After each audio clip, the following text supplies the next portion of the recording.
दोस्तों, पहले नासा, रूस, फिर चीन और अब भारत। क्यों चांद को अपनी मुट्ठी में करना चाहती है पूरी दुनिया? और क्या है चंद्रमा से जुड़े वो डार्क सीक्रेट्स जो स्पेस एजेंसियां हमसे छुपा रही हैं? जानेंगे धरती से चांद तक के इस रोमांचक सफर के बारे में। दोस्तों, भारत के चंद्रयान 3 का विक्रम लैंडर जल्द ही चांद की सतह पर सॉफ्ट लैंडिंग करेगा। अब यह मिशन भारत और इसरो के लिए और भी महत्वपूर्ण हो गया है, क्योंकि रूस का लूना 25 मून मिशन अनियंत्रित कक्षा में घूमने के बाद चांद की सतह से टकराकर क्रैश हो गया है और इस मिशन पर लगे रूस के $200 मिलियन बर्बाद हो गए। ऐसी स्थिति में सारी दुनिया की नजर अब भारत के चंद्रयान 3 पर टिकी हुई है और अब साल 2024 में नासा भी अपने आर्टेमिस प्रोग्राम के तहत एक बार फिर वैज्ञानिकों को यानी एस्ट्रोनॉट्स को चांद पर भेजने वाला है और चीन भी जल्द ही एक और मून मिशन करने वाला है। लेकिन अब सवाल आता है कि इन सभी देशों को चांद पर ऐसा क्या दिख गया जो चारों ओर चांद पर पहले पहुंचने की होड़ मची हुई है, और चांद से जुड़े ऐसे कौन से रहस्य हैं जिनसे पर्दा उठाते ही हमारा चांद को देखने का नजरिया ही बदल जाएगा। इस वीडियो में हम जानेंगे पृथ्वी से चांद तक के इस रोमांचक सफर की कुछ खास बातें, इसलिए वीडियो को अंत तक जरूर देखिए।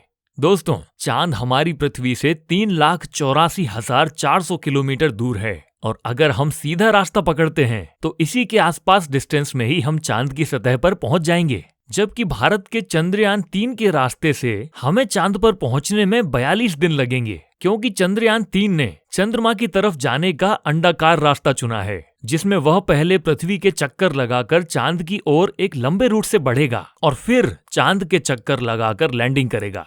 हालांकि यह रास्ता काफी किफायती तो है, लेकिन इसमें हमें एस्ट्रोनॉट के लिए बहुत खाना, ऑक्सीजन और पानी की जरूरत पड़ेगी, जिसे स्टोर करने के लिए बड़ा स्पेसक्राफ्ट चाहिए होगा। इस रास्ते से जाने पर 30 लाख किलोमीटर की दूरी तय करके हम काफी थक भी जाएंगे। इसलिए चलिए हम अमेरिका और रूस वाले सीधे रास्ते से ही चांद की तरफ चलते हैं और इस रास्ते से हमें चांद पर पहुंचने में 4 से 5 दिन लगेंगे। जब स्पेसक्राफ्ट का लैंडर आपको चांद पर उतारेगा तो बाहर आने के लिए आपको सबसे पहले अपना स्पेस सूट पहनना होगा, क्योंकि चांद पर काफी पतला वातावरण है और इसमें ऑक्सीजन मौजूद नहीं है। इसी वजह से सांस लेने के लिए आपको स्पेस सूट के पीछे लगे ऑक्सीजन सिलेंडर का सहारा लेना होगा। स्पेस सूट पहनने के बाद जब आप चांद की सतह पर कदम रखेंगे तो खुद को काफी हल्का महसूस करेंगे। दरअसल चंद्रमा का गुरुत्वाकर्षण पृथ्वी से 6 गुना कम है, इसलिए अगर पृथ्वी पर आपका वजन 60 किलोग्राम है तो चांद पर यह सिर्फ 10 किलोग्राम हो जाएगा। इसी वजह से पहली बार चांद पर कदम रखते ही शुरुआत में आपका बैलेंस बिगड़ेगा और आप चलने के बजाय उछलते हुए नीचे भी गिर सकते हैं। इसलिए चांद की सतह पर संभल कर कदम रखना जरूरी है।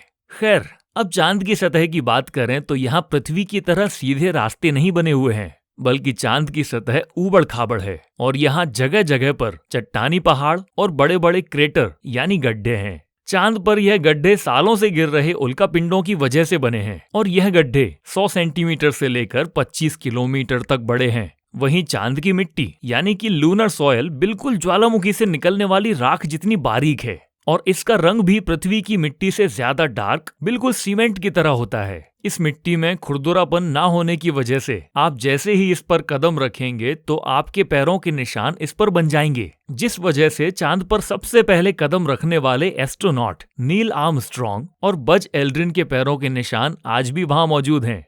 अब चांद की खूबसूरत जमीन देखने के बाद साथियों, आप अपनी नजरें जब ऊपर की तरफ करेंगे तो आपको हमारी पृथ्वी भी दिखाई देगी। जैसे पृथ्वी पर चांद का उदय होता है, वैसे ही चांद पर भी पृथ्वी का उदय होता है। बस फर्क इतना है कि पृथ्वी से देखने पर चांद काफी छोटा लगता है और चांद से देखने पर पृथ्वी बहुत बड़ी दिखाई देती है। यहाँ से धरती की खूबसूरती देखकर आप खुश हो जाओगे।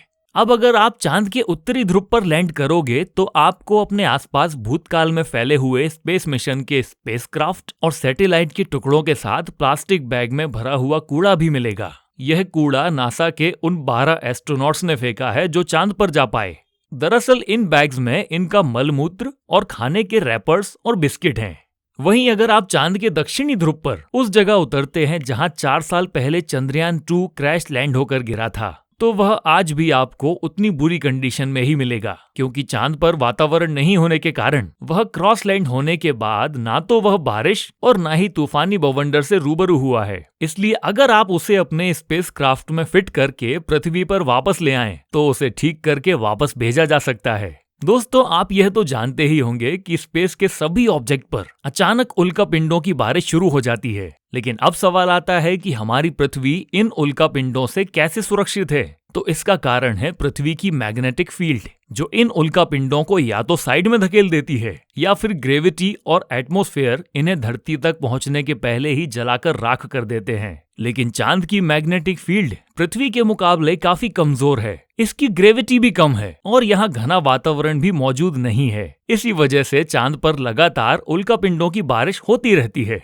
ऐसे में कोई भी उल्कापिंड गिरकर आपको पल भर में मौत के घाट उतार सकता है। इसलिए आपको उल्कापिंडों पर नजर लगाए बैठे कमांड सेंटर के वैज्ञानिकों से लगातार संपर्क बनाए रखना होगा।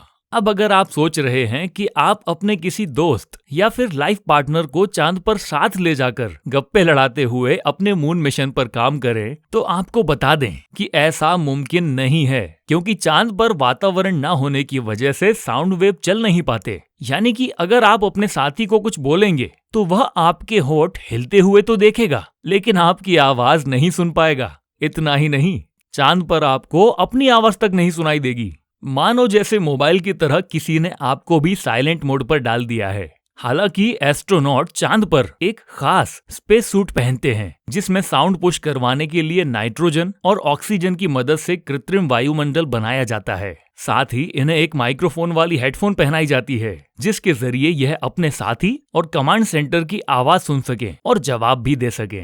अब दोस्तों, चांद पर अपने काम को पूरा करके जब आप सोने जाएंगे तो सुबह आपको सूरज की रोशनी नींद से नहीं जगाएगी, क्योंकि चांद को अपनी धुरी पर घूमने में 28 दिन लगते हैं, जिस वजह से चंद्रमा पर एक दिन पृथ्वी के 14 दिन के बराबर होता है और 14 दिन की ही रात होती है। यानी कि वहाँ का एक दिन पृथ्वी के 28 दिन के बराबर होता है।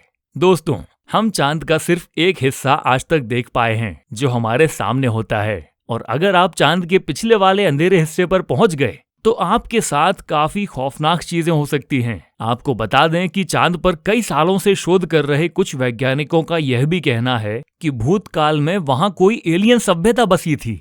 अब बात करते हैं चांद पर जीवन की संभावना को लेकर। तो दोस्तों, चंद्रयान-1 ने चांद की सतह पर पानी की खोज की है, जो इंसानों की जीवन के लिए बहुत जरूरी है। इसके अलावा अंतरिक्ष में चांद ही पृथ्वी के सबसे करीब है, इसलिए भविष्य में वहां जाकर बसना हमारे लिए काफी किफायती होगा। इसके साथ ही यहाँ पर हम एक और स्टेशन भी बना सकते हैं। इन्हीं कारणों की वजह से दुनिया के सभी देश और उनकी स्पेस एजेंसी चांद में सबसे ज्यादा दिलचस्पी दिखाती हैं। तो दोस्तों, अगर भविष्य में आपको चांद पर घर बनाने का मौका मिले तो क्या आप चांद पर जाकर बसना चाहेंगे? अपनी राय हमें कमेंट में जरूर बताएं। और अगर आपको यह जानकारी पसंद आई हो तो वीडियो को लाइक और शेयर जरूर करें। इसी तरह के और वीडियोस देखने के लिए चैनल को सब्सक्राइब करें। धन्यवाद।